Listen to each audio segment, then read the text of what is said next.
Hi, everyone. This is Sarah Knapp. I'm the founder of Mappy Hour, and I'm really excited for tonight's Mappy Hour Live. A few things before we get started. If you are new to Mappy Hour, we are a community of urban dwelling outdoor enthusiasts. We did start in New York City back in 2014, and we have expanded to different cities across the country. Right now, since it's COVID times, we are no longer doing in-person events, but we are trying to do lots of fun stuff online. So we have a bike packing series, which you can check out on our blog. And this is actually the second night of our Mappy Hour Backyard Adventure series with the North Face. And I want to give them a shout out because they're our awesome global sponsor. And they actually have a global climbing day this Saturday, and it's all online. And one thing about it that I'm really excited about is they're doing a bunch of different community-based topics about climbing. And there's one about community organizing. I obviously love everything to do with community building. So that's happening on Saturday, and it's on their website. You can log in on their or check out their YouTube, I think. So with that, just a few ground rules. We are going to have live chat open on Facebook if you're watching there, or on the Mappy Hour website. You do have to be signed in, but everyone who's signed in should see live chat underneath this video. Please be nice to each other, just as you would if we were all hanging out in person. I will be in there hanging out with you. And if you have questions, plop them in there, and we'll make sure to ask Dan at the end of his talk. So with that, I'm so excited to introduce Ranger Dan. He has been a Mappy Hour New York City member since 2014, and I have always wanted him to speak at a Mappy Hour, and so I'm so excited he's able to share with us tonight. So here we go. Hi, everybody. Thank you for having me, Sarah, and I'm happy to be here tonight. I'm up in our Inwood Nature Center, which is in Inwood Hill Park in the northern tip of Manhattan. Currently, we're not open, but when we're open, we invite you to come and see the things that live here. But I'm here tonight to talk about a few things, what urban park rangers do, and to talk about staying safe in New York City parks during COVID, as well as some maps to explore New York City, the natural side of New York City that are on the New York City Parks Department website. So just to give a little disclaimer, I'm a little out of practice. We've not been able to do ranger things since about mid-March, as well as the rangers were very used to a very interactive. So make sure to give those questions to Sarah so that we can have a discussion later on. But I may do kind of a Dora the Explorer thing where I will ask a question, and you guys feel free to yell at your screens, I can't hear you, or to put your questions or answers to my questions in the chat, and I always pause after them.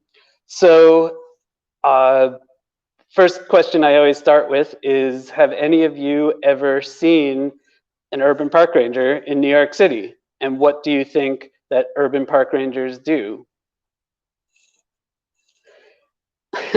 So then I'll go ahead and answer that question. Our job as the urban park rangers is to connect New Yorkers with the nature and the history that are present in New York City parks. In many ways, we use active recreation, environmental education, and interpretive tours to connect. So our biggest job is environmental education and interpretation of natural resources and history in New York City parks. Under normal conditions, we're out there each borough, each weekend day. So 10 each weekend, we have weekend adventures where people can come and learn about a specific thing that a ranger has an interest in the parks. And we also do school groups and adult groups that want to book a natural classroom with us, which we bring the group out into a park. And then we have two other jobs, which some of our stuff that's on my uniform might give you knowledge of what we're doing. We do keep the park safe. So you may see in New York City parks urban park rangers like me with the gray shirt. There's also ones with green shirts that are parks enforcement. But we all have the same training to keep people safe in the park. So you can't connect people with their parks if they're not also safe in their parks. And then so we have peace officer training just to make people safe, which I'll talk about in a second, is a lot of what we've been doing for the past 5 or 6 months since COVID. It's been more patrolling the parks to keep people safe than doing the environmental education. And then the last thing we do, you may see on our patch, we have our red-tailed hawk, but we do animal rescues. So if you're ever in a park and see an animal in need, you can call the rangers and we will come and assess if the animal is healthy or if it needs to be taken to a wildlife rehabilitator. And I'm happy to answer all kinds of questions like about that at the end. I wanted to talk a little bit about how our job changed during COVID. I hope a lot of you out there were able to use New York City parks.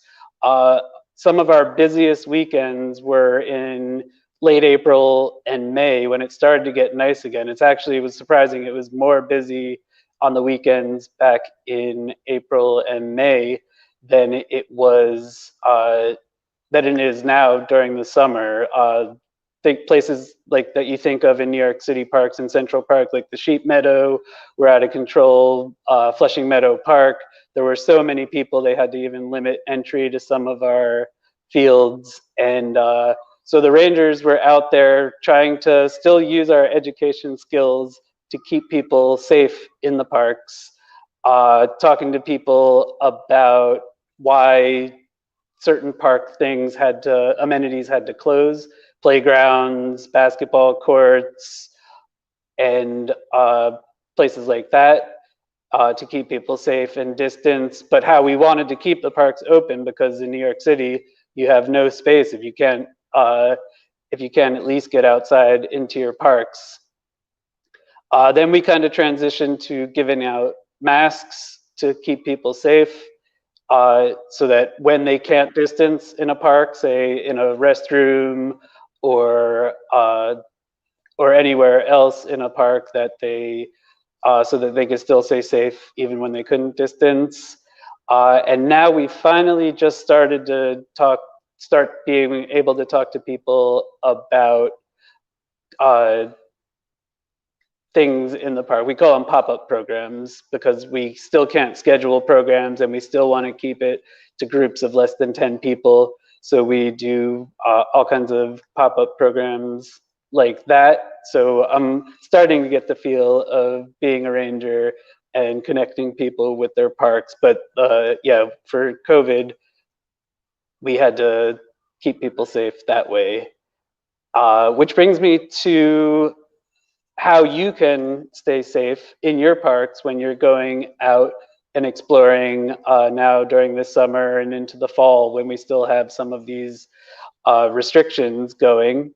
So the biggest thing we talk about is the core four. Does anybody out there know what the core four are for staying safe? It's the same thing for if you're going to a restaurant or going for a walk or going to the store. And so I'll give you a second to yell at your screen, even though I can't hear you. So the biggest things are to stay home and get tested if you're feeling sick or know that you've been exposed to COVID. And I know you've heard all of these a lot, but they're important and it has helped New York City to lessen the impacts of COVID-19. So yeah, stay home.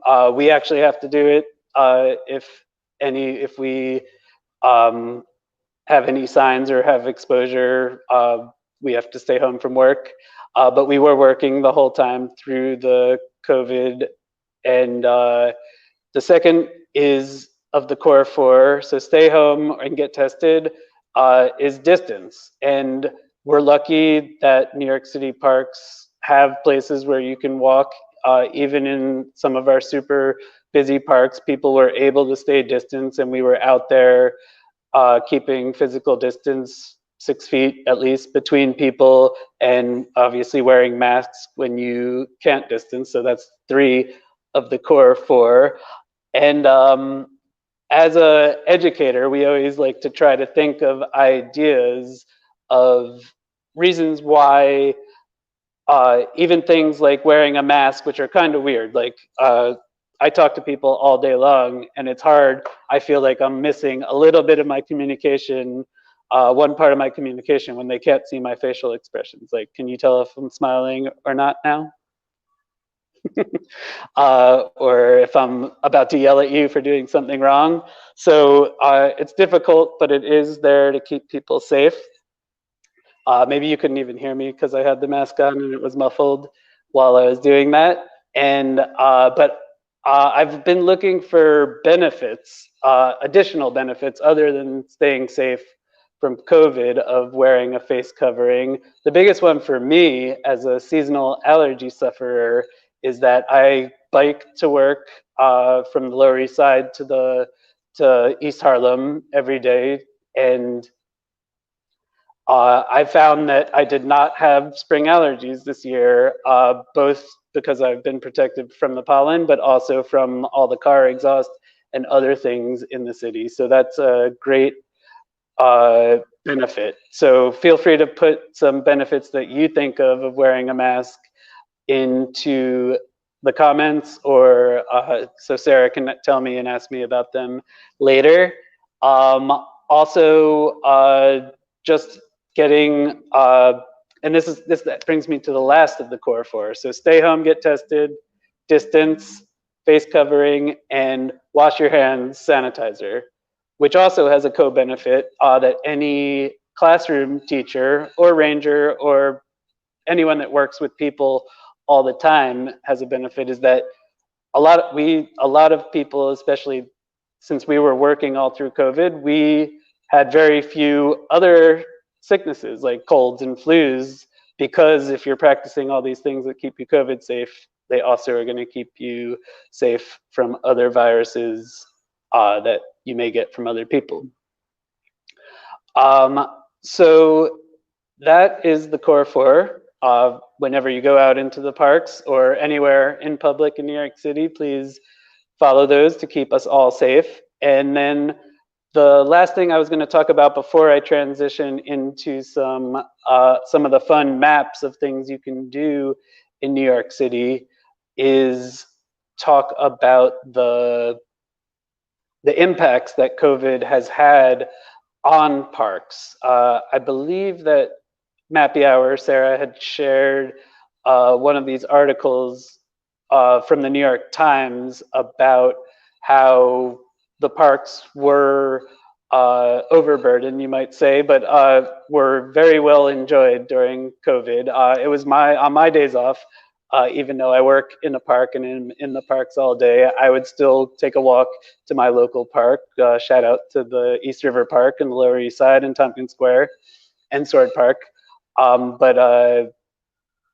So I would walk to my parks, and we definitely saw a lot of use in our parks. And with use comes sometimes cleanliness issues, sometimes people doing the wrong things in parks, sometimes just walking in planted areas.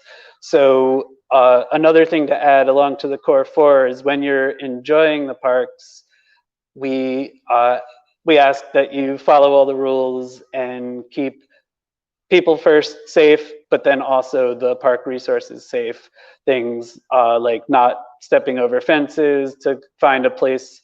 We know that you want to stay separated, but you do, to keep the parks nice, we have to keep them. And then the added difficulty with COVID is that the city has lost funding for some things, some parks workers that helped to keep the park safe.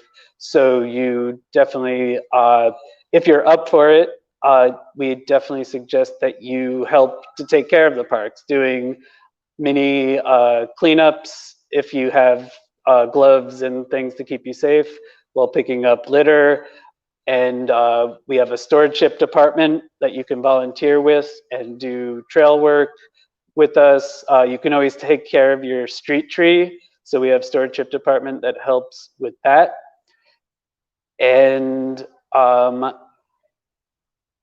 yeah, so that's what the Rangers do and have been up to during COVID. I'm gonna transition now over to screen sharing some websites, keeping it on the Mappy Hour tip. So we're gonna go explore some maps. But if Sarah wants to pop on now, you can give me some of the questions that have come up, or comments, or yeah, anything. we have a couple questions. Alexa asks, how did Dan decide to be a ranger, and are rangers usually assigned to a park, or do they move around? And then I wanted to add, how does one become a ranger? So Excellent. Yeah. So did you get those, or do you want me to repeat them? No, I can answer those. Okay. So I became a ranger when I've taught environmental education in New York City for 15 years, coming up in August, or it is August now, coming up in September, actually. So I was working at mostly nonprofits, and I actually I'd always heard about the Rangers, come on some of their programs in New York City, and then I tried to go and be a classroom teacher, and it did not work out for me. So it just so happened that when, after my 2 years in a high school teaching about environmental science, but not being able to get outside with the students enough for my liking, they had a civil service test. So that answers the question how you become an urban park ranger.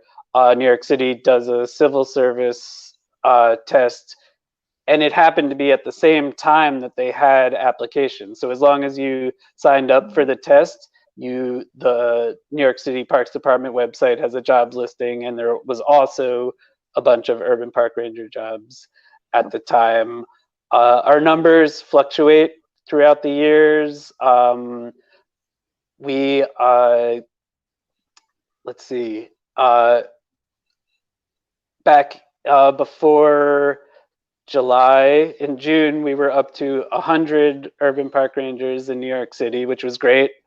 But previous to me starting in 2017, they were down in the 30s, like 5 or 6 per borough of rangers. And then we slowly expanded, and then we had a big cutback in this recent July.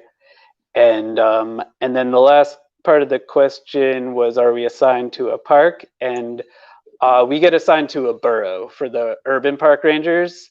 So I'm assigned to Manhattan and cover all. So some of my maps might be very Manhattan centric, but I hope you get out and explore all over the city. But I am assigned to Manhattan, so that's where I cover all the parks. There's currently, we were up to 19, we're currently at 9 rangers that cover all of Manhattan, and that's all days. So we work an alternate schedule where some of us work Saturdays and some of us work Sundays. So that's how we cover all the parks.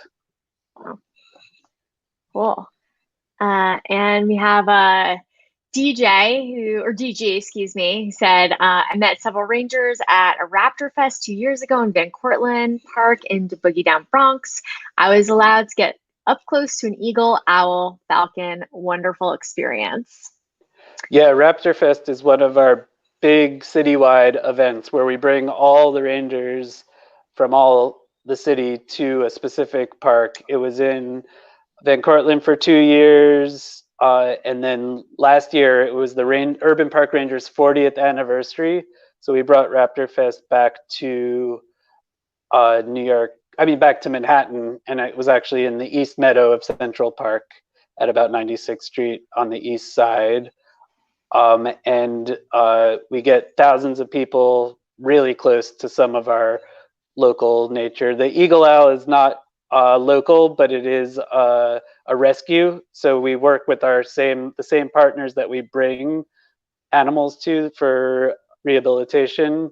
They bring some of the animals that can't be released back into nature to those events. We also do in the spring, usually in early May, an urban wildlife festival, which last year was in Highbridge Park, but this year was canceled, and I don't foresee that we'll have a Raptor Fest this September or October, because it's still too soon to gather that many people together. Because it's thousands of people all wanting to get close to these animals. We also do raptor flying demonstrations at those events.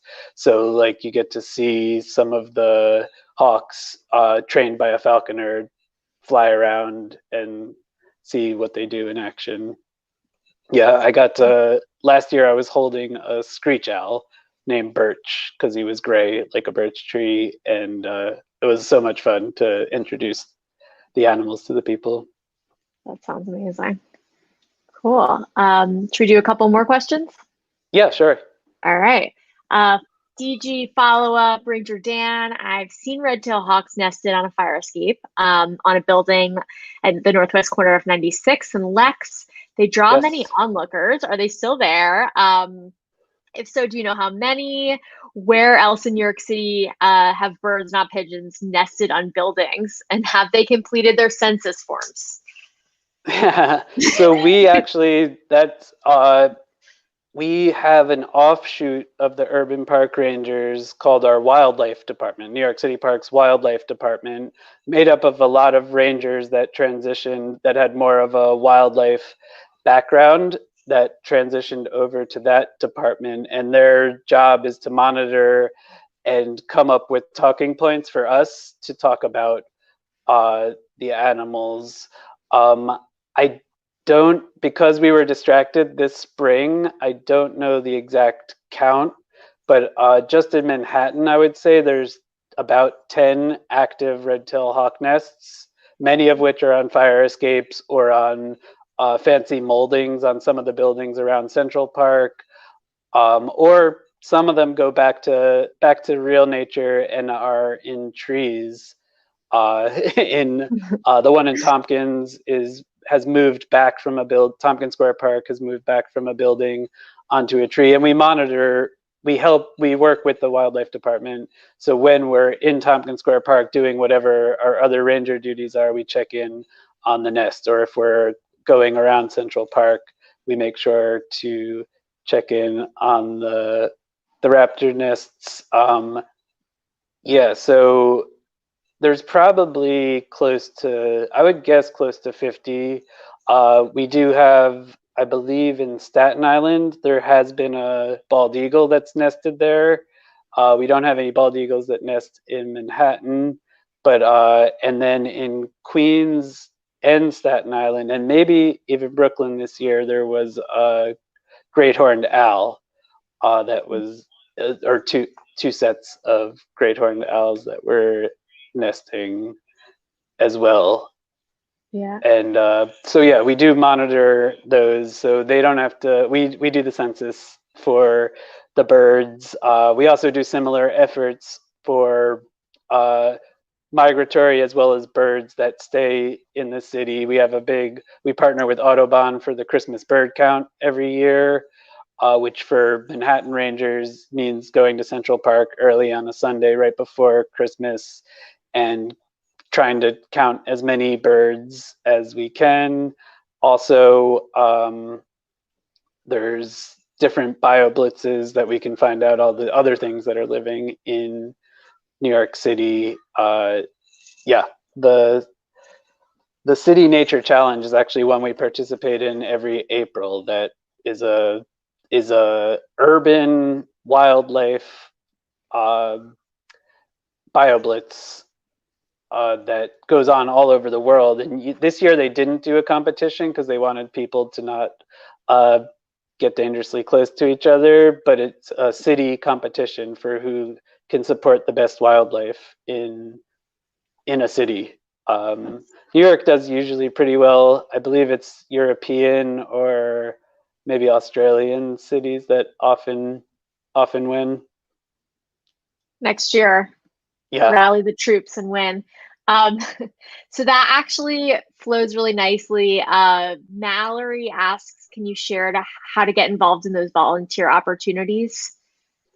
Yes. So you would want to, there's a few different ways. For smaller parks, we have part of the Parks Department called Partnership for Parks that you can reach out to. So just look up Partnership for Parks, and they can connect you with already existing or help you make a Friends of group if it's for your small local park. And then the different conservancies also hold their own, like the Prospect Park Alliance or the Van Cortlandt, I forget if they're an alliance or a conservancy, or the Central Park Conservancy. Yeah, Friends of, yeah. Yes. So some of the bigger groups have their own stewardships. And then we also have, if you look up New York City Parks Stewardship Department, then they help organize a lot of existing, like they do trail work up here in Inwood Hill Park, so you can volunteer with them. We also have, I mean, lots of beaches in New York City, so you can help clean those up. Stewardship also is kind of a rollover from the Million Trees, which ended 3 years ago. But we still wanted people to be involved in taking care of those trees. So I actually didn't load it up as one of my maps I was going to show, but we have a street tree map that you can pick trees, street trees, which are part of the Parks Department, and adopt them, and then learn how to take care of, and then take care of them on your own. So that's a good social distance activity that helps nature in the city, is taking care of trees. But they make sure these events are safe. If you get in touch with Partnership for Parks, or I mean, Green Thumb is another way to go for small community gardens that you can help with. And then the Stewardship Department posts, as well as a frequent Mappy Hour. The Natural Areas group also does stewardship events. They're my neighbors in my office next to Central Park, so I gotta shout them out. Yep, they're doing lots of good stuff. There's so many organizations, I feel like. Cool. Yeah, all right, so totally. Those are all our questions for now. Excellent. So next I'm going to transition into showing you some of the maps that I have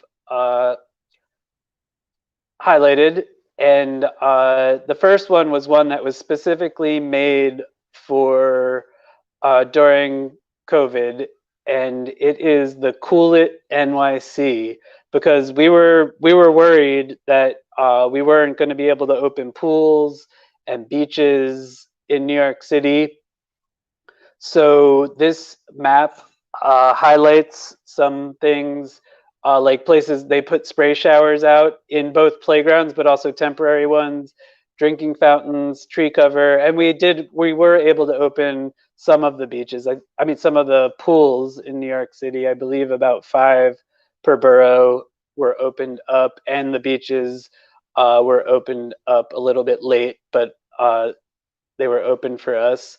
So this is a map that you could use to plan a nice, just a walk through any neighborhood by looking at the trees that are present. So I just centered in where I am in Inwood Hill Park, and it tells you both the amount of tree cover in a park, but then also blocks.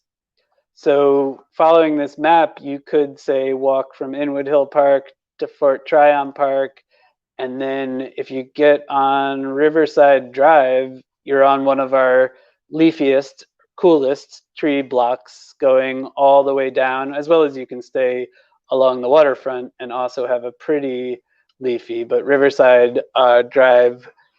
So it's kind of a way that you could look at the city, and then it also has this red area, which are places in the city where we actually would hope to get even more trees, even after a million trees, because those are heat uh, zones that you maybe on a hot day during COVID you might want to stay away or do some work to help the street trees in that area. But as you can see, the Upper East Side is very green, very lots of trees, as is the Lower East Side. But then North Brooklyn is kind of tough. And these are the places that they tried to put a lot of the million trees in. And then yeah, so you can go through this map and click on different layers. The heat vulnerability was the red one, but you can also look up places where you might find a misting station along the way. They put a lot of those outside the pools because people waiting in line to get into the pools with the added restrictions, they wanted to at least let them start to stay cool. But spray showers, drinking fountains, and other cooling locations. So that is our Coolit map, so that you can stay cool but still keep physically distanced from your neighbors and keep everybody safe and cool. And then Sarah, I'm gonna move to the next map, which is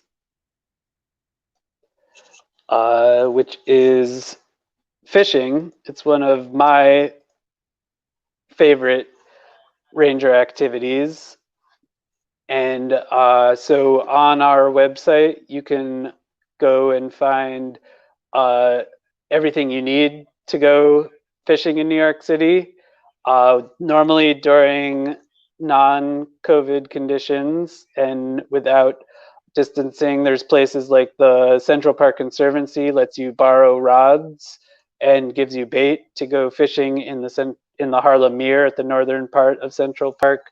The rangers do regular fishing programs both in saltwater and in freshwater. So it gives you all the rules, everything you need, including a fishing license if you're over 16, and all the specific rules like New York City, freshwater is catch and release. Saltwater is managed by the state Department of Environmental Conservation. So they have specific rules for the saltwater fishing. And then you can find good spots that we've listed for fishing locations along the side, depending on your borough. So my usual fishing spot is East River Park, again, because it's close to where I live and you can catch a large diversity of species that live in the East River right there. And, but it has Central Park, Staten Island has great fishing because they're right on the Raritan Bay. Plus you're getting great views, and yeah, so you can check that one by different, and then you can click obviously to get more information about the individual parks. So I'm going to switch to another screen, and this next one is the New York City Water Trail. This is actually an exciting one, especially for this COVID season. This summer that happens to be during COVID is because the Parks Department is not issuing any permits for events, but which means that if you have your own canoe, kayak, rowboat, you can actually launch, usually most years you would need a permit and have to read a set of rules, but now you just have to go and follow all the rules that are posted. But you can find places to launch your boat, some of which are parks controlled, the green ones, some of which are other options, the white ones on this map. So say you were in Long Island City at in Greenpoint, Brooklyn, at the Manhattan Avenue, there is a launch, and it has the rules and how you would go about using it, as well as even where to paddle instructions. So that's a really great one. It's a really great resource that we have trying to make New York City to open up the waterways to people. We have the greenways allowing all of the waterways, so we hope people can learn how to enjoy from the other side of the bulkhead, the other side of the fence, by using these personal powered watercraft. The one closest to me up here is at Dyckman Street, is a public access for boating. So that's a great resource. As well as I mentioned earlier, we were able to open the beaches this summer. So another great activity that uses New York City parks is surfing, as well as surf cast fishing, which I mentioned earlier. We actually, just jumping back, we have a fishing group that I belong to was trying to coin the term social fish dancing to get people, because it's an activity that you can do with friends, but also keep your distance. And a lot of the old-timey fishers like to keep their distance anyway. And so that's a great one. But then surfing, I was getting to out at Rockaway is another great activity to get you outside. You stay distance because you're keeping safe out in the water anyway. And the surfing beaches, because the swimming is not allowed, actually tend to be more space for you to stay distanced. And then I'm going to switch to another screen. And this one, oops, is our Forever Wild. So I'm going to wait for Sarah to bring that one up into the stream.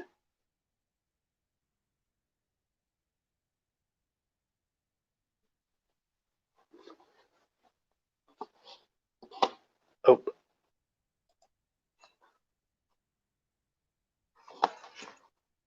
My thing might have frozen.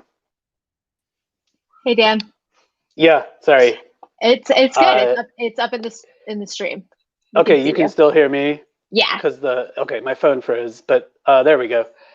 So that is the Forever Wild, and I started out on Inwood Hill Park just because that's where I am and one of the ones I know the best of. But and then the Shirakapak Preserve is a part of Inwood Hill Park that has really nice trees. It's not technically old growth, but it is a really great, it is the native forest, we like to say. So it's been restored to be all the species diversity that would have been around in pre-European settlers up very close, right in Manhattan, in Inwood Hill Park.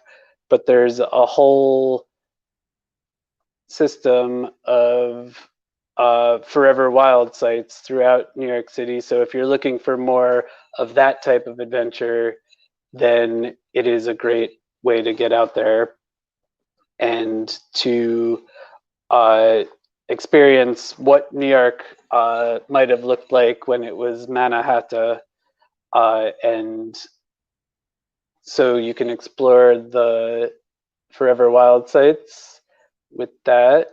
I'm trying to get back, there we go, to the main Forever Wild page. So once again, it's not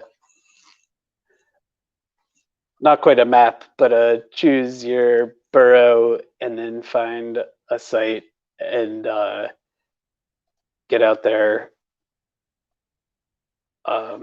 which includes the Rockaway Beach Shorebird Preserve. So when you're out there surfing, you can also go check out, we have habitat for nesting piping plovers and oyster catchers, and it's a great place that you can get to by subway and see some migratory birds that use our city beaches as places where they can nest and raise their young. I have two more screens I was going to share, so we'll go over to hiking trails. Again, these are for longer hikes. You can choose your burrow. I don't see that one up yet.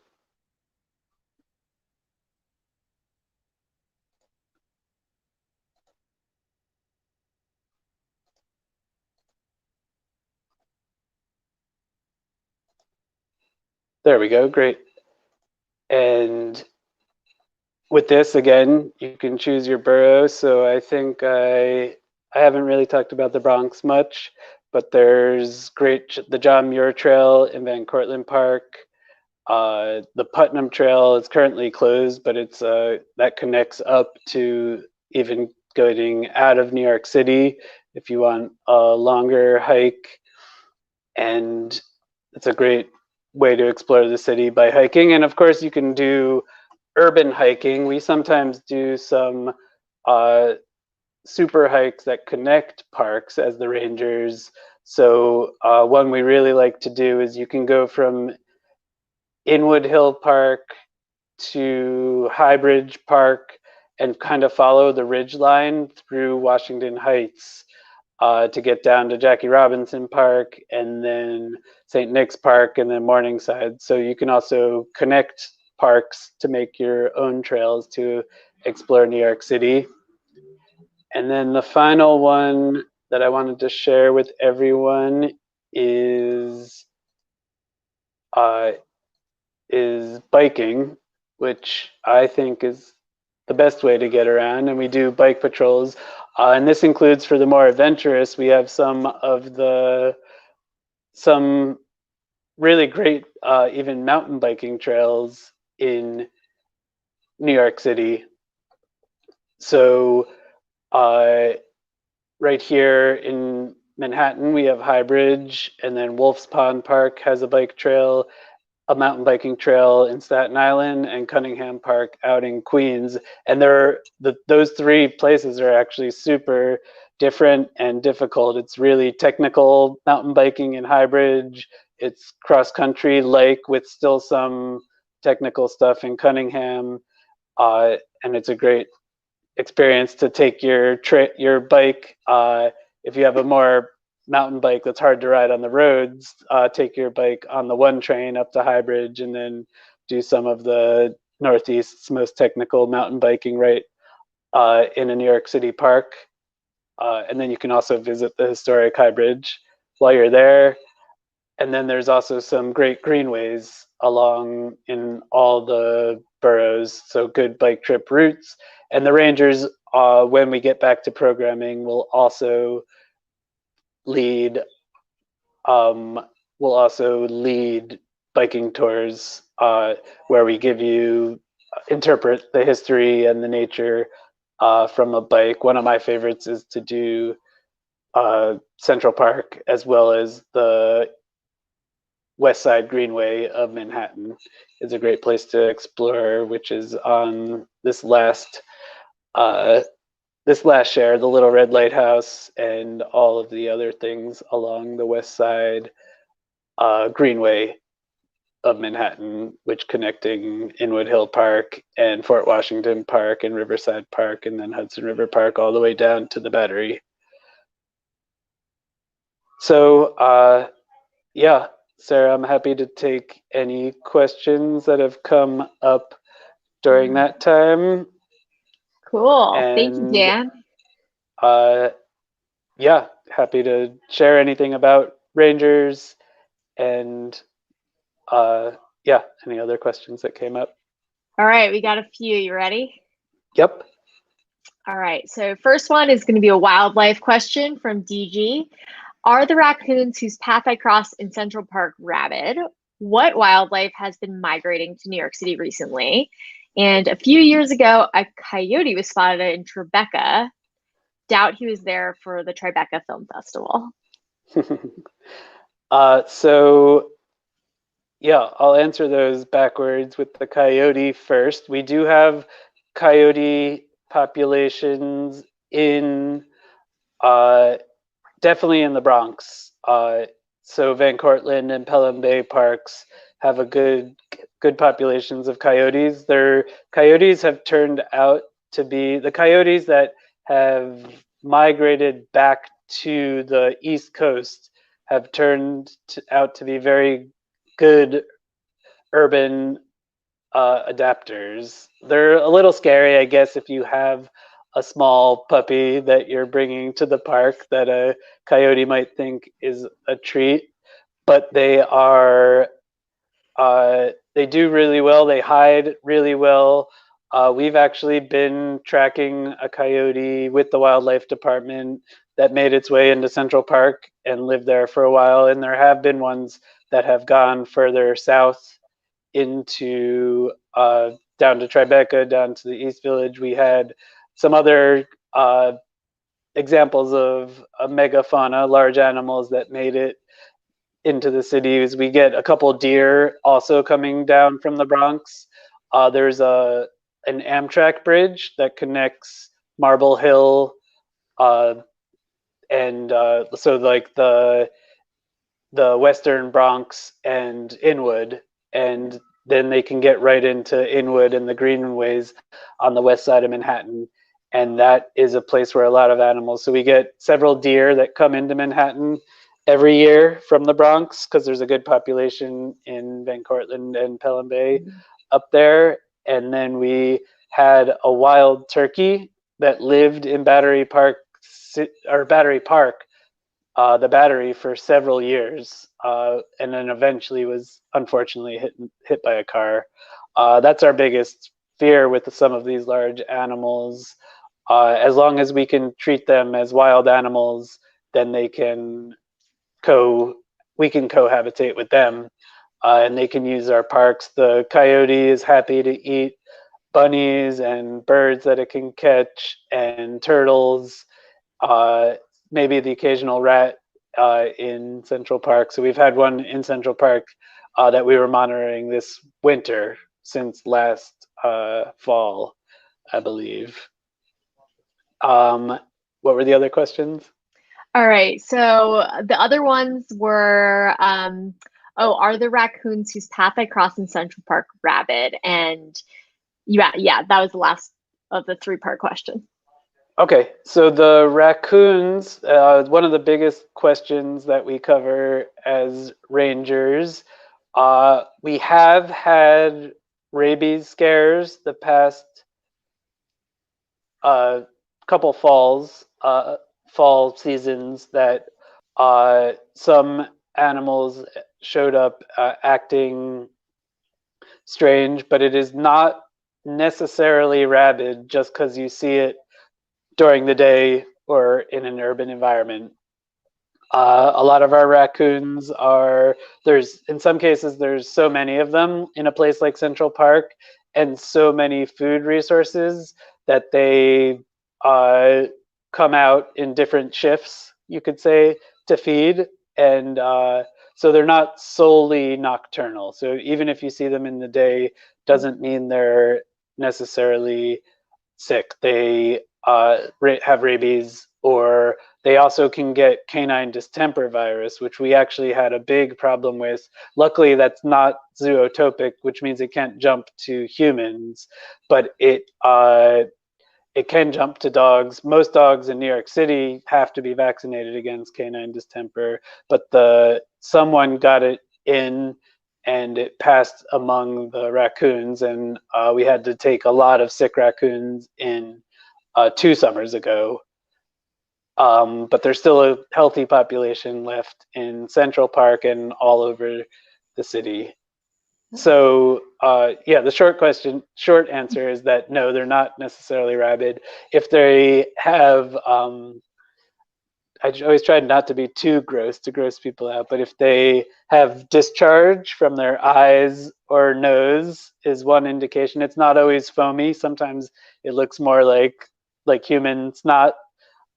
Is one indication that they're sick. If they're walking around in circles, that's another indication. If they like come out onto a busy path and lay down, that's not good. That's a not good sign. Yeah, so if they're acting strange, then you should call a ranger and let us check it out and see if it needs to be taken in.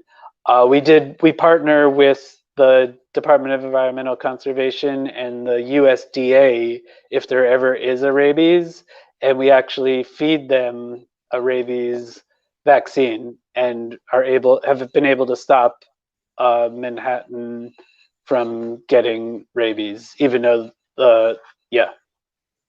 because we know that they're the one. It comes in usually from the north of Manhattan and spreads through the population of raccoons. So we're able to cut it off. Skunks, which we also have in northern Manhattan, and cats can also get rabies, which we unfortunately have stray cats living in some of our parks in northern Manhattan. Well, all over the city. All right, so Andrew wants some insider insight into being a ranger in the Parks Department. So the first question is, what would you consider your favorite or least favorite aspects of day-to-day responsibilities are? Yeah. This, I guess you could say it's the same thing in a way, is that I love talking to people about the parks and specifically about natural things, from fish to trees to plants to flowers to the animals that enjoy those habitats. The difficult part is, as a ranger, you're out there in the parks in your uniform, and people come up to you and ask you all kinds of things, mundane things like 100 times where the bathrooms, where the Metropolitan Museum is, where the Natural History Museum is. So I try to work in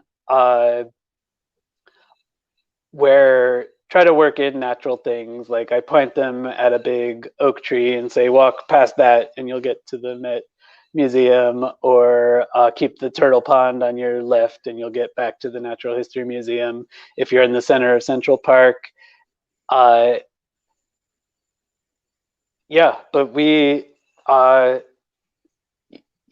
can't get people to connect with their parks without making them comfortable in their parks. So it's I actually like it. It having the responsibility of keeping people safe and comfortable in the parks works out as a benefit, even though sometimes it's annoying or crazy, or some people like see a ranger and they like have to think of a question even if they know the answer, just like because you're a ranger there in the park and they've never seen the New York City ranger before, and it's like they know it's an oak tree, but they still ask you like, what kind of tree is this? I've never seen, we don't have this in wherever they came from.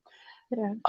But overall, it's a good benefit. Like I actually felt in other jobs working in New York City parks when I wasn't a ranger, not having the uniform and all that comes along with it was kind of a disadvantage. So it's, even though it sometimes feels annoying, like on days where I may have a goal to rescue at the battery, but and it takes me 40 minutes just to walk from my nature center to the car because I get 40 questions. Right.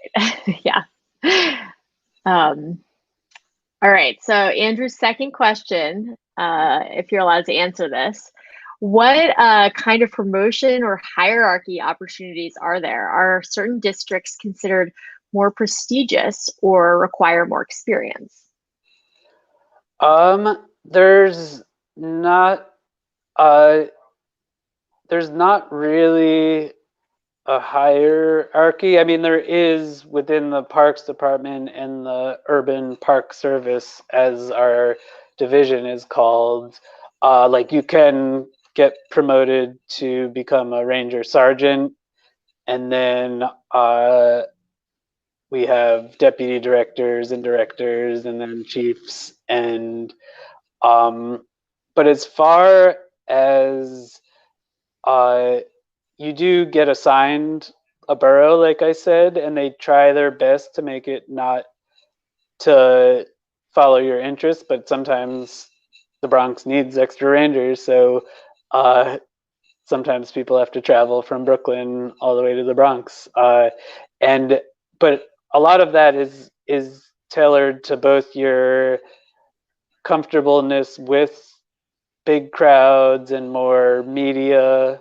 Like some Queens Rangers, like we do a ranger exchange sometimes just to get experience in the different boroughs, and like they came and they're like, it was actually during the time when we had the Mandarin duck at Central Park, and the ranger from there, who's an excellent ranger, was like, you have to deal with all this just to get to the part of the job that we all enjoy. And I was like, it's fun to go talk to 500 tourists and NPR and Gothamists, like all in this one tiny little pond at the bottom of Central Park. Like, so it's different levels of comfort with different parts of the job.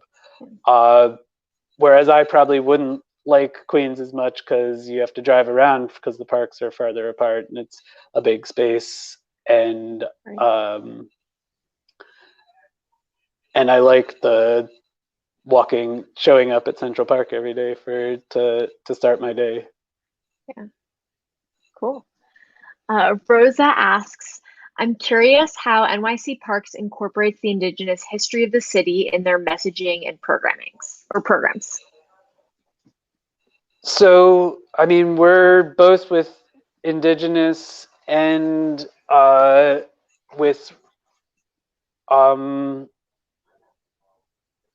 say racial things that have to do with statues and things. We're undergoing a big overhaul in the city and the Parks Department, and but specifically, we do, as the Rangers, we have the privilege to show off some of the spaces still in New York City, like I said, in Inwood Hill Park, that still have archaeological remnants of the Lenape people that lived right in that area, which we call the Shirakapak area, which basically essentially means land near the water, which may have been where the Dutch person, Peter Minuit, may have thought he was trading some low value things for all of Manhattan right there in Inwood Hill Park. But we get to talk to people about those stories and connect with people. There are still, many of them don't live, they were sent out to reservations not on their land, but there are Lenape people that still come to return to their land and consult with us.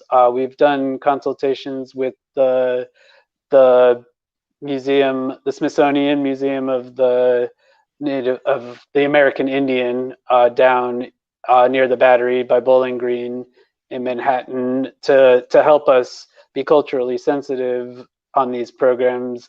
But we have the privilege to connect people with the land where we have archaeological evidence that the Lenape people were. We have these caves in Inwood where when Inwood Hill Park area was considered upstate, there were mansions of rich people that would take a day-long carriage ride all the way from Lower Manhattan up here, and one of them was a, I forget if he was a professor or an amateur archaeologist, and he found all kinds of pottery and arrowheads and other remnants. And we still to this day, one of the coolest things we find is when a tree falls down, there's huge oyster shells in Inwood Hill Park that connect us to the Lenape people that lived here and ate the oysters from our harbor and made these oyster middens, which are just piles of oysters, which kind of geoengineered the land and made it. But now the native forest grows right on top of them, but we're still able to find them. So we do have it's very popular for schools in New York City in the fall because fourth graders study the Lenape as well as the Iroquois and the other upstate because it's part of the New York State curriculum.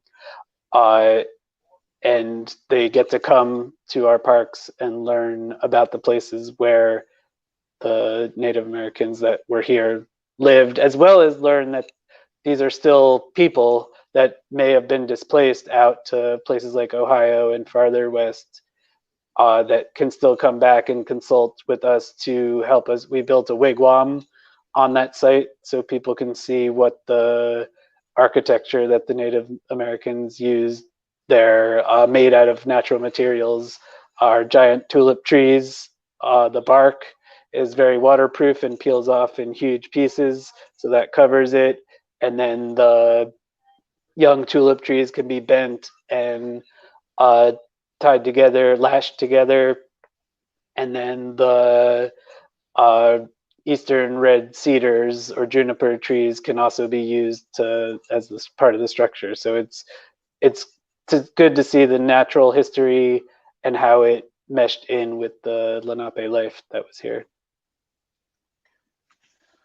All right. So, in your opinion, this is from Mallory, what's the most underrated park in New York City that you think more people should visit? Oh, that's a great question. I mean, we had so much visitation to all of our parks. Yeah, I'm tempted to joke and say something like the High Line, but everybody visits there, I and have it's one. an amazing park. What was that? I'd say I have one to offer. I love Yeah, go ahead. Crotona in the Bronx. That is like one of the parks where I went. I was like, what is this place? Like, how does this exist within New York City? It's just really beautiful and a really special place that I feel like not a lot of people who live outside of the Bronx know about. Yeah, Crotona is a great one, and they even have a little pond. And I think the Rangers sometimes do some of their fishing programs there. The Bronx Rangers. Yeah, I would say just go to your neighborhood park and explore it. You'd always be surprised. Like Tompkins Square Park has so many people in it and so many rats, but also has a red-tailed hawk family every year and has migratory birds that come through and a good tree diversity. So yeah, your nearby park. That's great that you used your example, Sarah, of Crotona. Yeah, cool. All right. from Caroline. Do you know when rangers will next be able to lead those super long hikes, or maybe a bike program where people could distance? We do not know. That's all determined from the state down to the city, down to the Parks Department ourselves. So we do not know when we will next be able to gather people together to learn. We are working on putting some virtual programs together. I just pitched a series of bike rides that we could post. We do have a really great series called Parks at Home, where every Tuesday we do a similar like this Facebook Live, where the rangers bring you uh, through a park and do kind of like one of our programs that we would do on a weekend with the public, as well as Wildlife Wednesdays, and I think Tuesdays also have quizzes on our Instagram page to test your knowledge about different parks. But and I just pitched a series of bike rides narrated by rangers, so hopefully that will come through. So when you're on your Peloton or whatever at home, you might have my voice and be able to bike the terrain of Central Park or Highbridge Park or the West Side Greenway with the ranger. I mean, that's pushing it a little. It'll probably more likely just be a, a video that we post with a voiceover. Yeah, but I like that idea that there's like a workout by Dan, Ranger Dan. Yeah. I think it would be fun. We've been doing more bike patrols because it lets us get be closer to the people than like in our cars, so in our parks vehicles. So at least once a week I've been doing the lap around Central Park, so I might as well turn it into a program that everyone can watch. Right. Yeah. Dania, hopefully that's how you say your name, asks, since COVID-19, have the parks introduced, oh, you kind of just answered this, introduced biking as a form of transportation for rangers?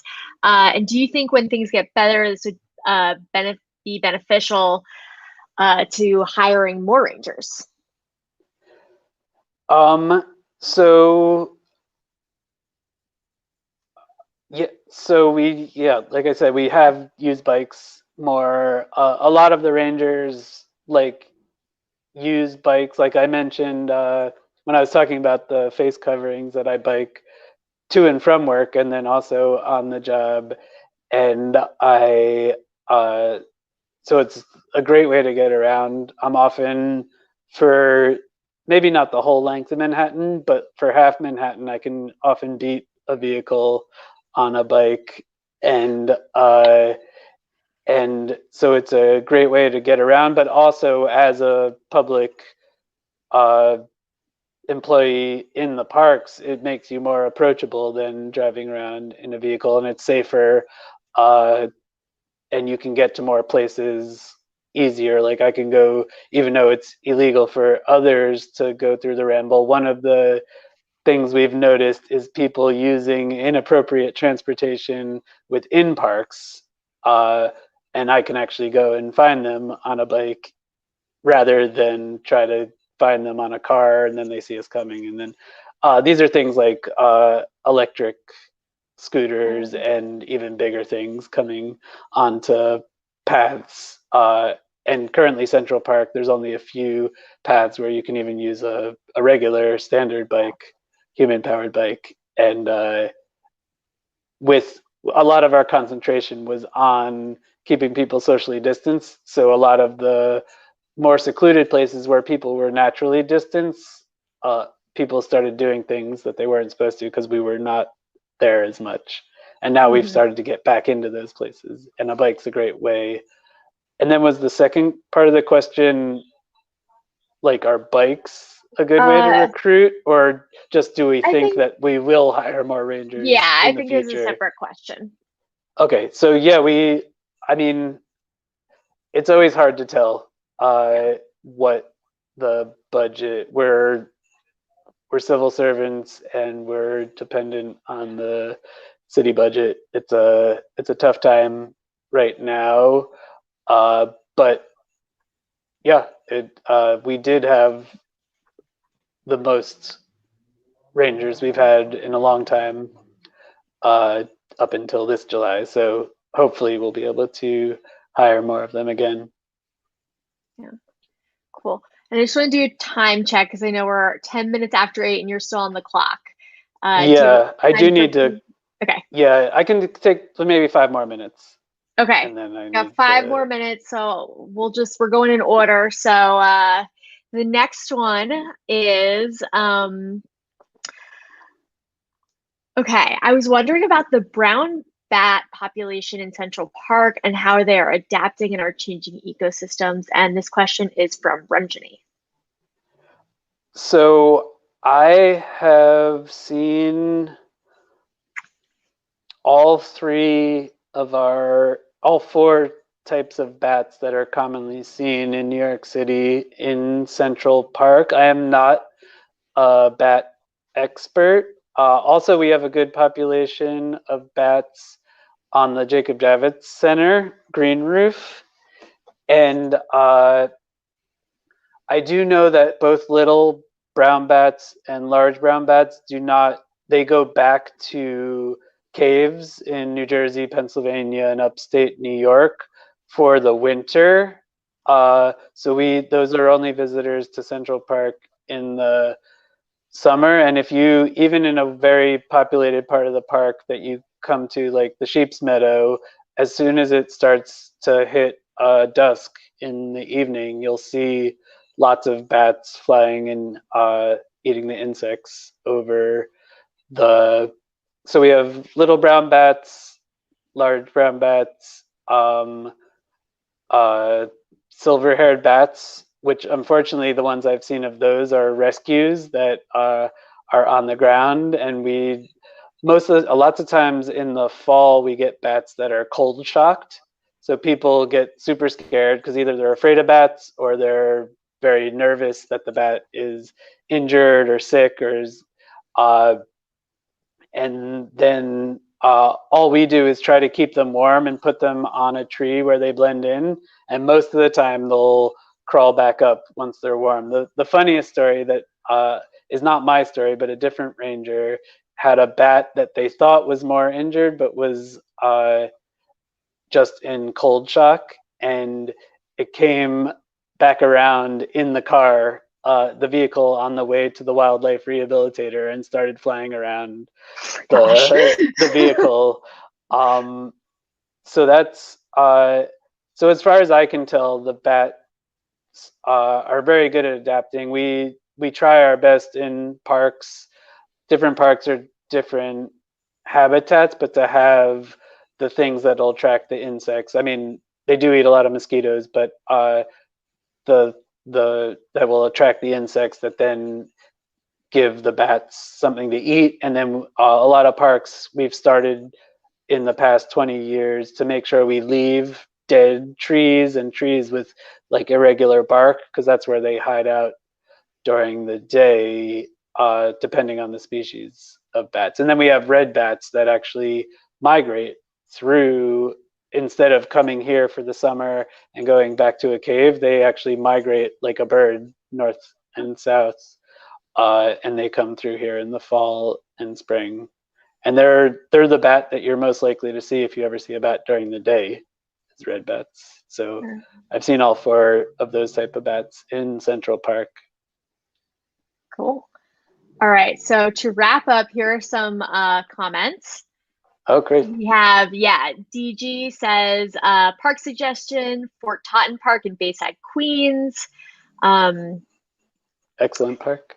Yeah. Caroline says that she's brought her 4th grade class to awesome field trip programs with the Rangers about the Lenape people in Inwood Park, and the kids talk about it even a year later. Excellent. And Tim says, thanks, Dan. Good stuff. That's awesome. Thank you. Thanks, everyone, for listening. And thanks, Sarah and Mappy Hour, for having me. Yeah, no, thank you, Dan. And yeah, thanks everyone who joined. And until next time when we're hopefully hanging out in person. Yeah, I can't wait. All right.